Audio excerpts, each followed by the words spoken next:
Applications of propositional logic. This lecture devoted to the present, some applications of propositional logic, such as translating English sentences, system specifications, Boolean searches, logic circuits. Some examples are attributed to Kenneth H. Rosen, Discrete Mathematics and its Applications, 7th edition. This lecture is divided into 4 parts: translating English sentences, system specifications, Boolean searches, and logic. Translating English sentences. How can this English sentence be translated into a logical expression? You can access the internet from campus only if you are a computer science major or you are not a freshman.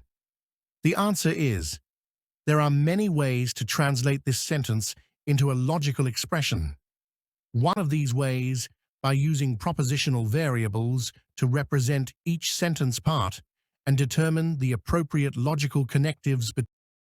In particular, we let A, B, and C represent propositional logics as the propositional logic A is, you can access the internet from campus. The propositional logic B is, you are a computer science major, and the propositional logic C is, you are a freshman. Noting that only if is one way a conditional statement can be expressed, this sentence can be represented as, how can this English sentence be translated into a logical expression? You cannot ride the roller coaster if you are under 4 feet tall unless you are older than 6. Let Q, R, and S represent the statements as follows. Q. You can ride the roller coaster. R. You are under 4 feet tall. And S. You are older than 16 years old. Then the sentence can be translated to system specifications.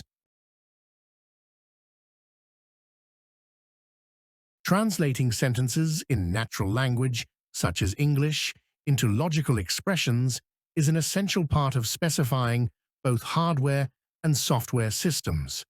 System and software engineers take requirements in natural language and produce precise and unambiguous specifications that can be used as the basis for system development.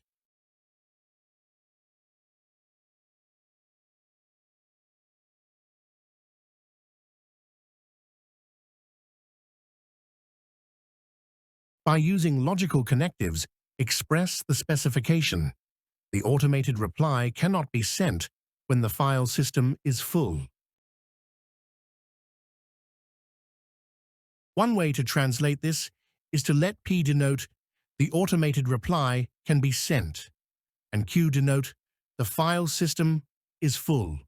Then, P represents the automated reply cannot be sent. Consequently, our specification can be represented by the conditional statement if Q. Boolean searches. Logical connectives are used extensively in searches of large collections of information, such as indexes of web pages. Because these searches employ techniques from propositional logic, they are called Boolean searches.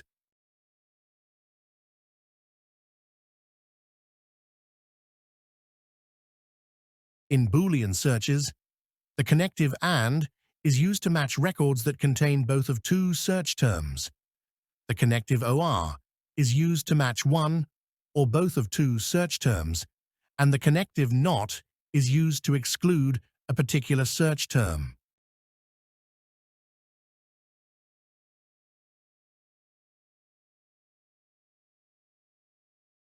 Logic circuits. Propositional logic can be applied to the design of computer hardware. This was first observed in 1938 by Claude Shannon in his MIT master's thesis. A logic circuit, or digital circuit, receives input signals P1, P2, Pn, each a bit, either 0, off, or 1, on, and produces output signals S1, S2, Sn, each a bit. In this lecture, we will restrict our attention to logic circuits with a single output signal. In general, digital circuits may have multiple outputs.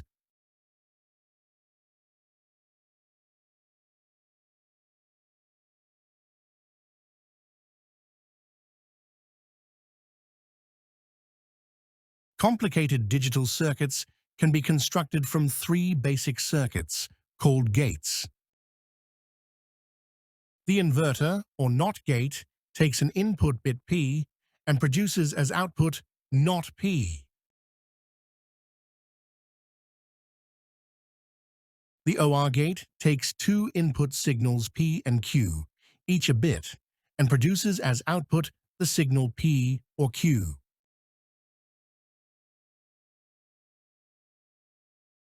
Finally, the AND gate takes two input signals P and Q and produces as output the signal P and Q.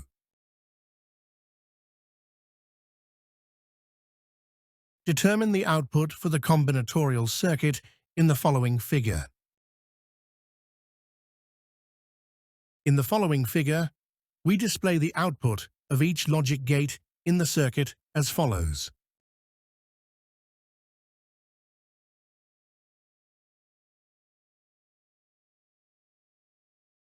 Build a digital circuit that produces the output P or not R and not P or Q or not R when given input bits P, Q, and R.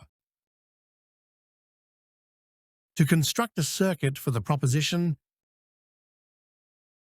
we build at first separate circuits for P or not R and not P or Q or not R and combine them using an AND gate.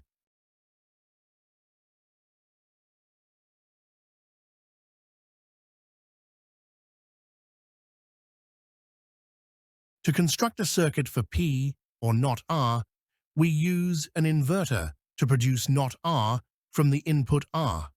Then, we use an OR gate to combine P and not R.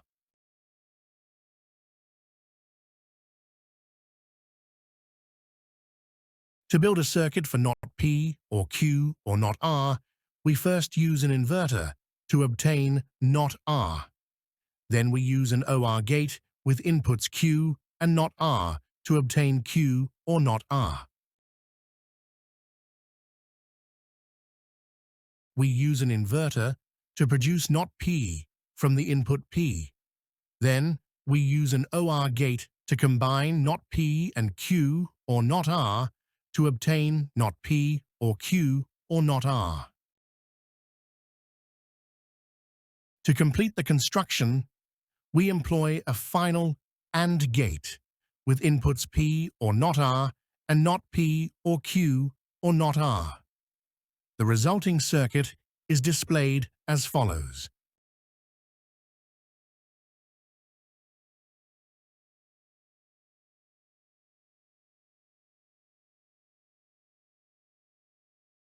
Thank you